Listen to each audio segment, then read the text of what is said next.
New powers call forth, from the barrel of muskets to flowers of fire in the sky. Even the quiet words on newly printed pages hold great changes within. The world, once so vast and mysterious, has grown smaller and more familiar. Yet, there are always questions to be answered, faiths to be tested, and national identities to be formed. Hello and welcome back to another episode of Uncut Civilization 6. We're picking up about 7 turns ahead of where we left off before. The state of the world hasn't changed too much. We are still at war with Germany. We've taken over Berlin, and we have the city of Aachen, their capital city, completely surrounded. So we're going to try and get rid of that as quickly as possible. But before we jump into that, can I just say, is it just me, or whenever I hear Sean Bean's voice, regardless of what he's saying, I get so excited. I get so hyped up. I mean, it is just, the quotes are so beautiful. But anyway, let's get into the action. We got a lot of work to do. We got a lot of Germans to blow up with our cannonballs. All right, they may have a couple of rockets lying around with their anti-tank crews, but we can deal with that. We can deal with that if we play smart. So this particular bombard is in a bit of a tight spot, so I'm gonna back it up into the safety of this encampment, and then from here it will be able to just start shooting at units, as well as the encampment that we captured from Berlin will be able to shoot as well.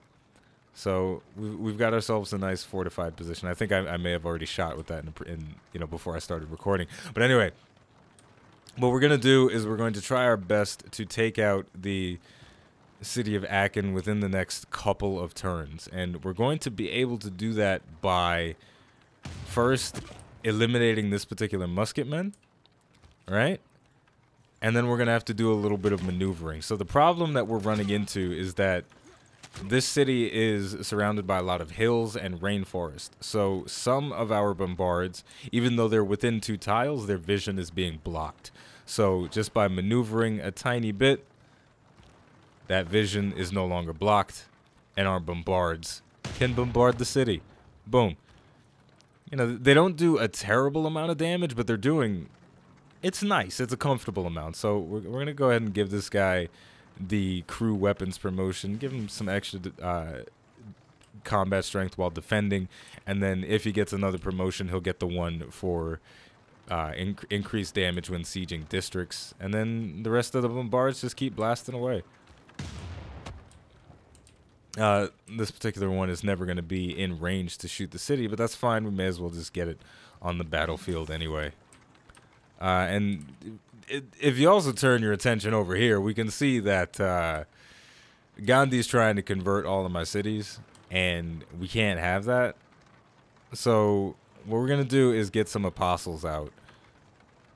I think, yeah, I don't have a temple in Berlin, so we just bought that with gold, and then we'll purchase that apostle. Because I'm going to declare a holy inquisition or whatever the hell it's called on Gandhi, because I don't want him to convert my cities, and I want the extra benefits that I have for having a converted city, which is I get extra combat strength when in a city that is following my faith, defender of the faith. Remember, guys? You guys remember that, right? So I'm gonna go ahead and get ready for a nice holy war with Gandhi. We've got plenty of faith to spare, so we may as well get it. We may as well get it and put it to use. Boom, apostle, and then yeah, I suppose I can also get this bombard moving on to the front lines. But my goodness, this is just too many. Yeah, we got to get rid of these units. This is ridiculous. But on a different note, though, it feels good to be back in civilization as always. Ooh, Japan is actually getting kind of close to our territory now. May as well turn our attention towards him. Keep our borders defended, right? But it feels good to be back in civilization. I haven't played it for a couple of days, and it's always a bit Well, what's happening is I'm playing a lot of Dawn of War 3, and I haven't been playing XCOM and Civilization for these last couple of days. And whenever I'm only playing a multiplayer game, I get really jacked up in the brain, because my brain becomes solely focused on competition and we gotta win, we gotta beat this other guy. Like, fuck him, he thinks he's better than me, he's not better than me, I'm gonna beat him. But when I'm playing a single player game, obviously I still want to win, and you know, I want to prove to you guys that Macedonia is a strong and powerful civilization. But there's not that level of primal competitiveness going on. It's a much more relaxed experience. And there we go. The rockets are going to start firing, but thankfully the district will provide our bombard with a little bit of safety. But my goodness, they really want this back. They're not going to get it. Ouch. So yeah, it's a lot less primal competition. So I don't want to lose, but at the same time, ooh, he's ready to surrender, but not yet, not yet. Macedonia does not yield until we get exactly what we want.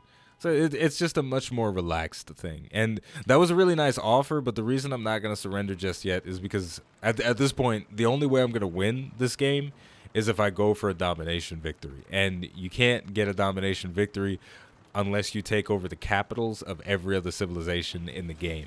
So I can't win without taking Aachen. So we will have it, and we will have it real good. So let's continue firing our guns at the city.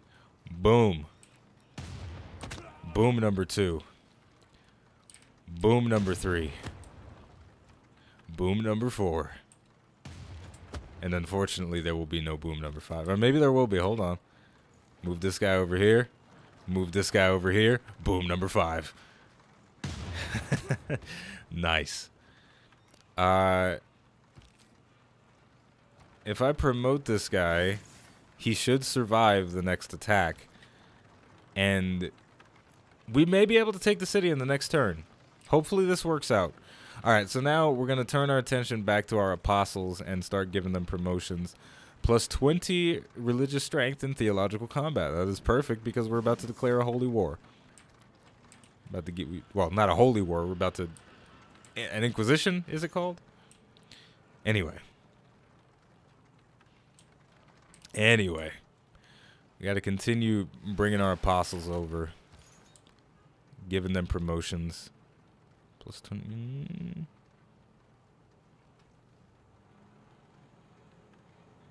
Heathen conversion is a really nice thing to have. What it does is it converts all adjacent barbarians to your side by using a religious charge. Now, with the way my cities are going and the way my amenities are lacking, I mean, well, you know, they're not horrible, but it's kind of a good idea to keep one apostle around that has that ability. But I also would like to have the additional strength in theological combat, just because I am, you know, preparing for a little bit of inquisition. So let's be smart about this. Yeah. Yeah, so we got our apostles ready. May as well, yeah, just get as many as possible. And yeah, and then we'll get ready for some theological combat. Get ready for some wizard wars. Get those thunderbolts going. And in Riceland, since we don't have a university, we'll get to work on that, trying to keep our science on track with the rest of the game. And just continue trying to develop. I think I'm going to unlock this tile pretty soon, so I'll just put the builder there and have him take a little nap. And then as soon as we get the tile, he'll build a farm.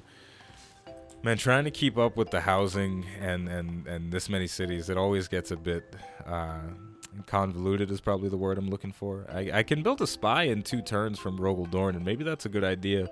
I could start peeking at what other people are doing. But I've been focusing on campus research grants in the previous turns. the next great scientist is a pretty valuable one, plus 100% production towards space race projects. Now, this is not something I'm necessarily going for myself, but all of the other civs that are ahead in the science game, they're going to want this for that victory condition. So if I can snipe that away from them by, you know, speeding through the science, then that'll be a good idea. So Rogel Dorn is just going to focus on that for a couple more turns. And then as for Ed Victorum, because the city is currently occupied, they don't have a lot of production. So anything that I try to build there is going to take half an eternity. So we'll just start production on something random until the time comes for us to do something serious. My goodness, there's a lot going on right now. But yeah, you know, long story short, though, about Dawn of War 3 is that it's nice to be playing a single-player game again and just being able to relax, click around, not having to worry about, you know, lightning fast micromanagement, and just kind of relaxing through everything. Because it's a great game, but you know, it's just I need some me time. And obviously, the fire department doesn't believe in me time. They believe in interrupting me time with sirens and loud noises.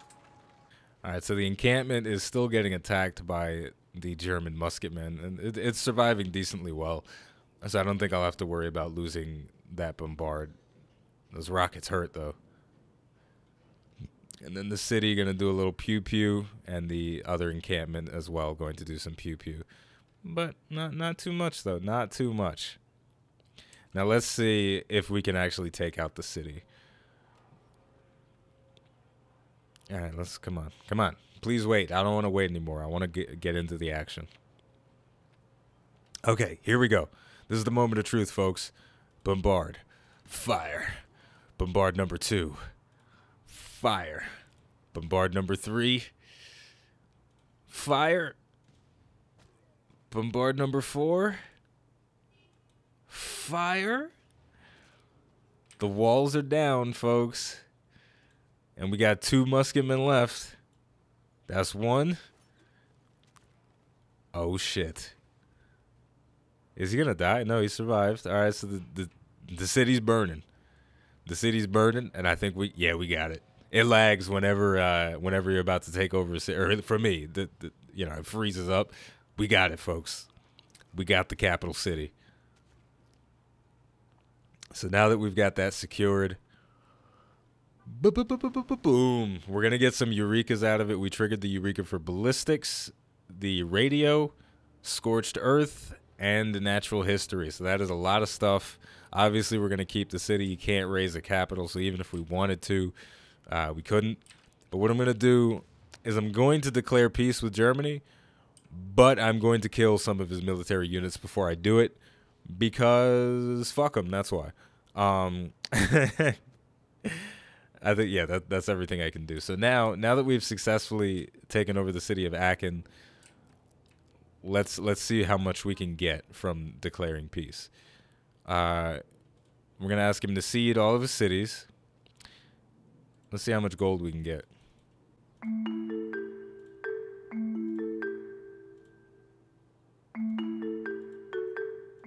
Oh, this is ridiculous. He's willing to give me all of his gold. He's willing to give me all of his gold in exchange for... Wow. Can I get... Ooh, I can get some books, too? You're not going to give me no music, though. Can I get a painting? No, I can't get a... No. Okay. That's ridiculous. Okay, we're able to get a lot out of this trade. We're able to get 150 gold per turn. To take his entire treasury. He's going to cede all of his cities.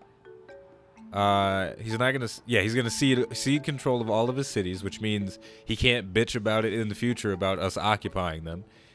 And he's gonna give us 2 books.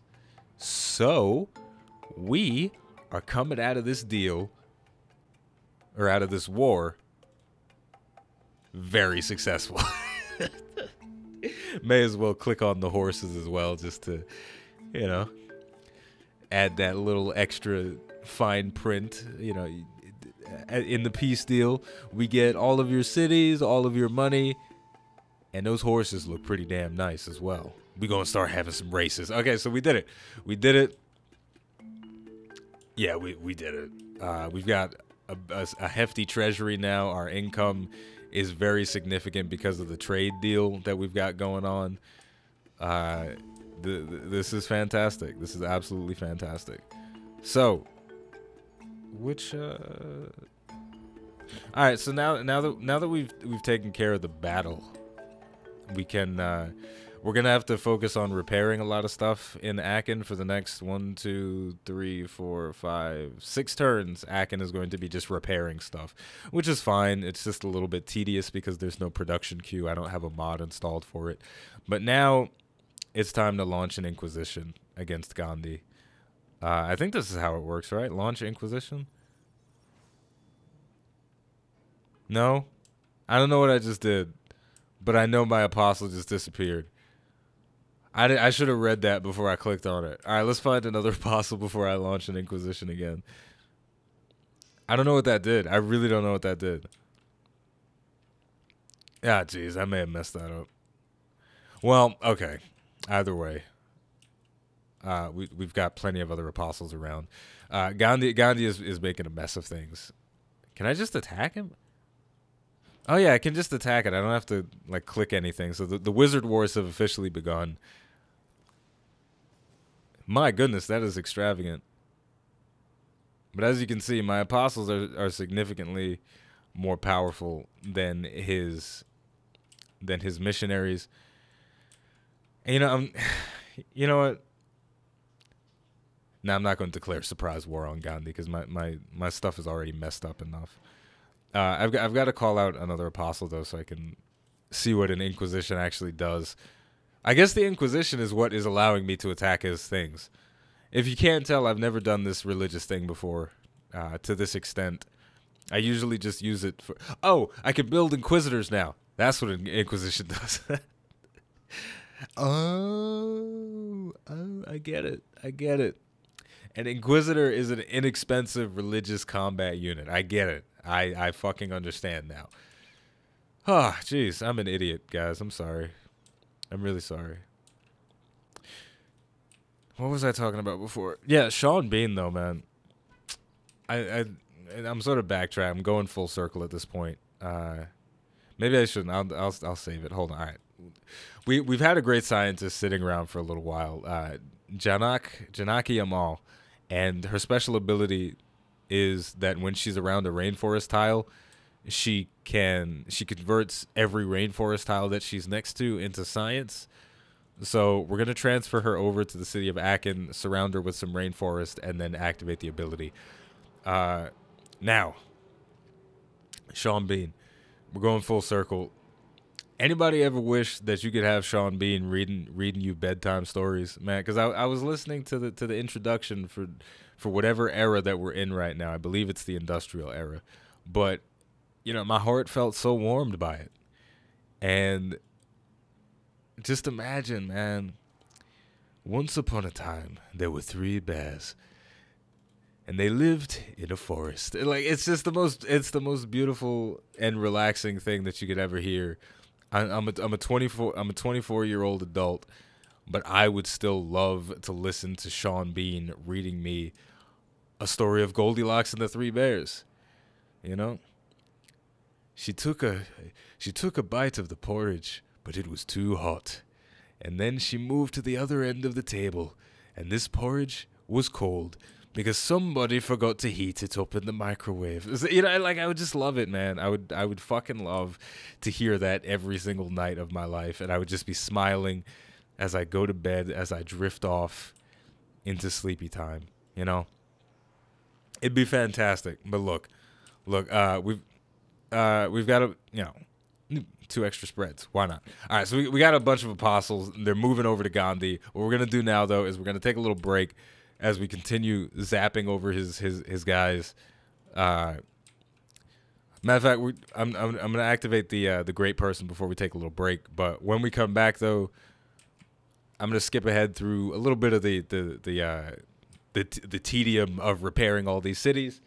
And then we'll jump back into the action and talk about what our new plans are going to be. Because, you know, Even though our conquest is going well, we took over Germany, we still got a lot to do, got a lot of preparations to make, and a lot of strategies to come up with. So, all right, look, there's a horseman in the way of my great scientist, so you guys are going to have to take my word for it that as soon as I move her onto this tile, then she's going to give us an explosion of science. It is 200 science for each rainforest tile she's adjacent to.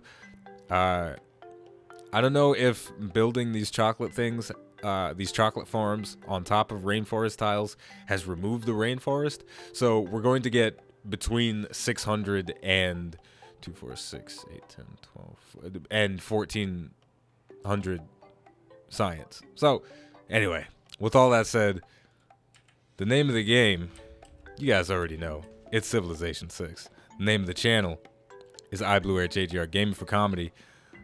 The Holy War has begun, and we are zapping the hell out of Gandhi's missionaries. My goodness, their wizard powers are not nearly strong enough. They need to go back to their Jedi training, and I'll see you next time.